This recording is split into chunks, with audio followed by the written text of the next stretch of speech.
but we were kind of getting short. And I mean, that's one of the reasons I took profits in November, December. So when I'm taking profits and getting in out of the market, it's normally, if you ask me questions, I'll give you a bigger explanation. And one of the things that, a person asked me, I was like, I don't want to promote fear inside the mastermind, but if you ask the questions, I will explain the position that I'm taking. And, I think I'm pretty good at analysis. I don't think there's a lot of people better, but. Well, no doubt being honest is definitely safer, man. Yeah, I mean, my thing is like, if you stay in the game, you can stay in longer, and if you can prepare for it and know what's happening, you don't have to take the risk. So that's another thing about trading.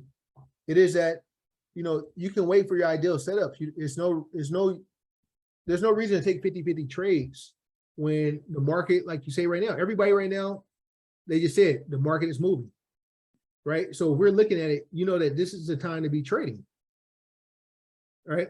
And the dollar has dropped because now I'm looking at the dollar and seeing how it's working, and these are for me, sales signals, just temporary. This is just a temporary drop, and the market has been down for 6-7 days in a row. That 7 days over with, going into tomorrow, and I think guys are ready to make, ready to turn on and take a chance.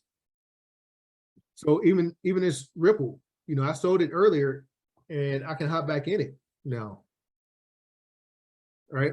And I at least know my risks. It's going to be at the low of the day, right?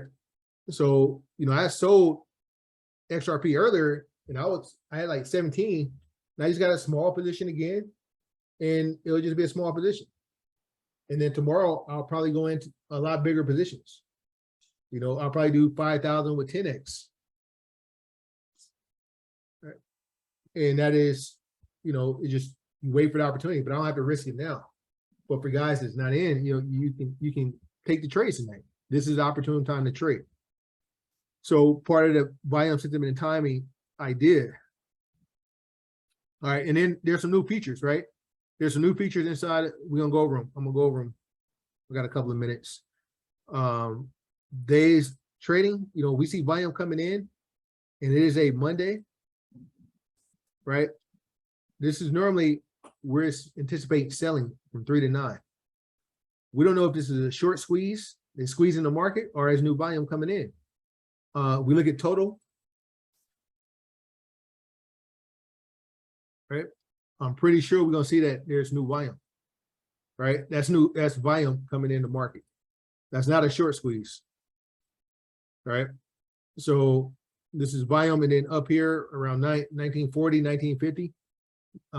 This line that was a major resistance line that I had hit, that I drew it out on one call, saying that this was a major. If it broke this support level, go short, get short.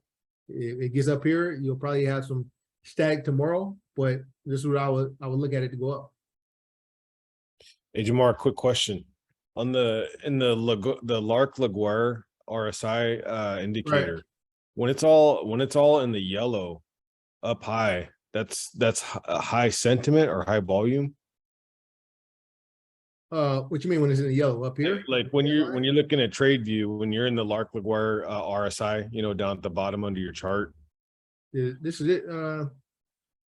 I'm sorry, I'm not looking at your chart. Yeah, I mean, yours might be yellow, but I mean, mine's is. Yeah, whatever color it is, you know what I mean? But it's like topped out all the way at the top, riding across the top. Is that just a volume indicator? I mean, it's Laguerre is our relative strength indicator.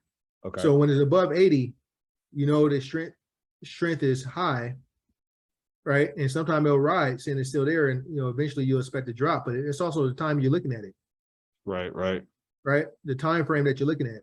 So for here, this is all, I mean, this is bullish from 1940 to 1980. So even if it on a pullback, it has, it's such a bullish move right here, right, that you could buy the dip. I mean, if you get in right now, it's probably going to dip down, but that's why you'll go in small if you miss that move. Now, as soon as we got on the call, the market started moving. It was at 19.6, when I think we looked, you know, I pulled it up. Yeah, I started moving quick. Right, it started moving quick. So right around this, you know, this level here, and you're seeing that the volume just took off.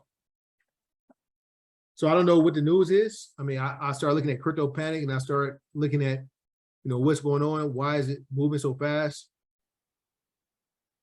Run trigger. So I started looking at this stuff and see what's going on. I mean, BNB, everything is moving.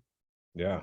So I'll probably tell you my trades after I get off this call, because I'll get into some more trades. I mean, I'm in small trades. Right. I want to get in bigger trades. All right. Yeah. So, I mean, they say it's overbought, but to me, right, when you start saying overbought in crypto, when I look in this and it says overbought, you know, sometimes this lasts for a day or two.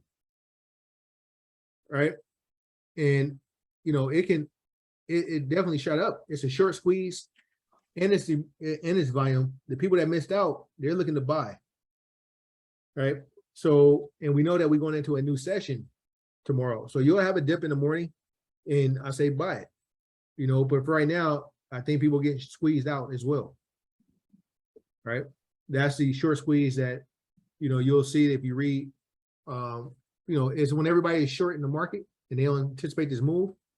That's why we look at our Mastermind report. We look at the days, you know, people they know it's a holiday today, because they're not, you know, they're not involved. All right. They're not involved in understanding the moons and the cosmos and different holidays that they have, or the different cycles. You know, we are in a solar cycle where normally war and all kind of things happen.